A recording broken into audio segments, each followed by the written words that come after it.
I tortured an innocent man for 6 months. Every day, waterboarding, stress positions, sleep deprivation, psychological abuse.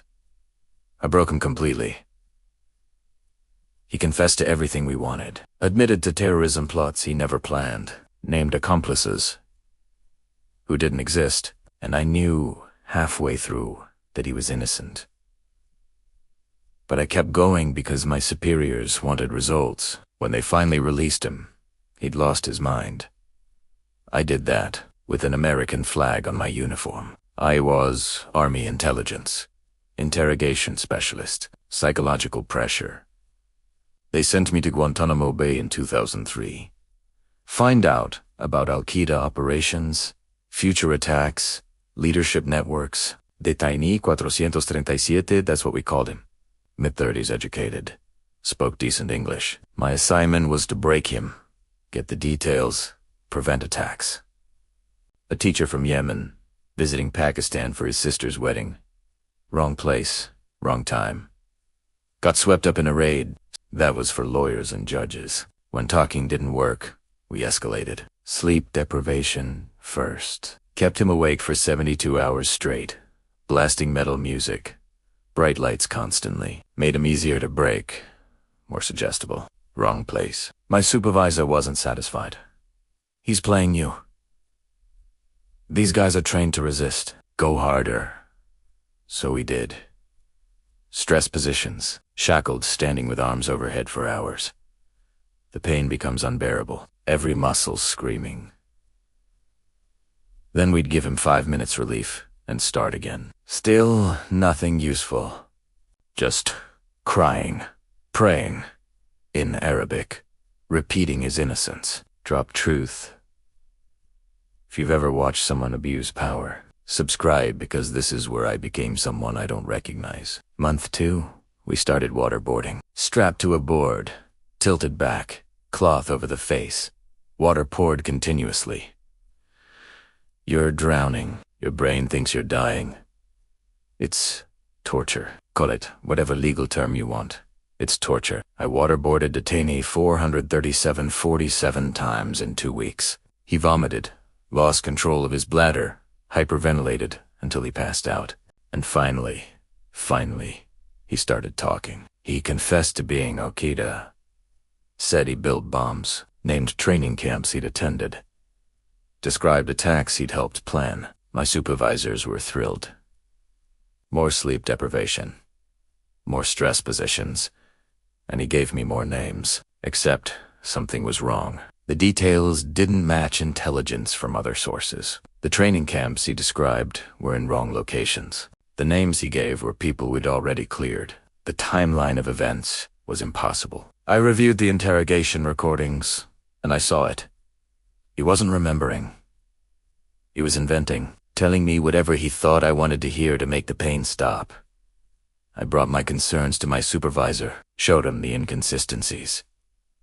Sir, I think he's just telling us what we want to hear. None of this checks out. My supervisor looked at me like I was an idiot. Of course, he's giving us bad information mixed with good. That's what they do. Your job is to keep pressing until we separate truth from lies. He's Al-Qaeda. The file says so. Get back in there. But the file was wrong. I knew it was wrong. And I kept going anyway, because I was following orders. Because questioning the system meant admitting we might be torturing innocent people. Because my career depended on getting results. Because stopping meant facing what I'd already done. So I kept breaking him. Piece by piece, day after day. Month 4, he stopped resisting entirely. Just agreed with everything I said. I could suggest any terrorist plot, and he'd confess to it. Were you planning to attack the London subway? Yes. Whatever you say, he was completely shattered. Psychologically destroyed. Would have confessed to killing JFK if I'd asked. The information was worthless. But it filled reports, made my supervisors happy.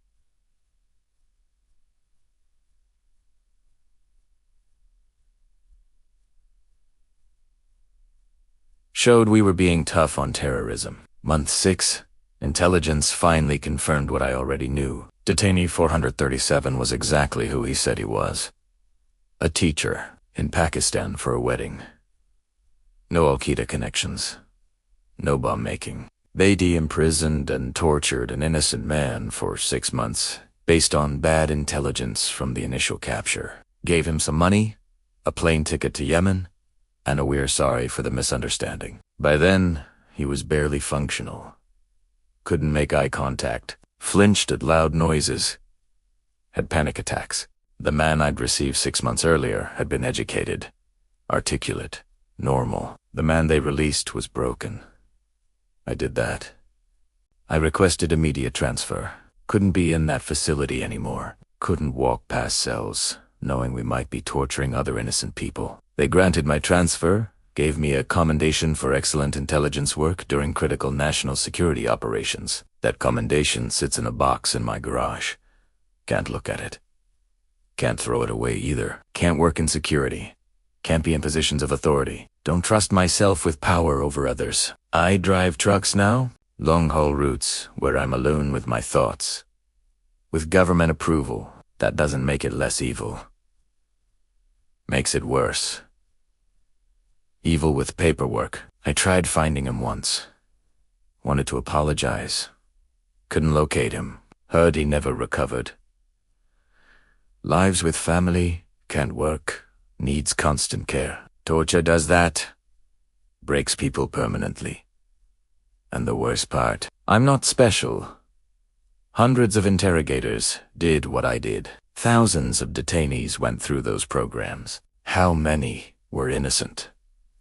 People say, torture doesn't work. They're right. It doesn't produce reliable intelligence. People will say anything to make pain stop. We knew that.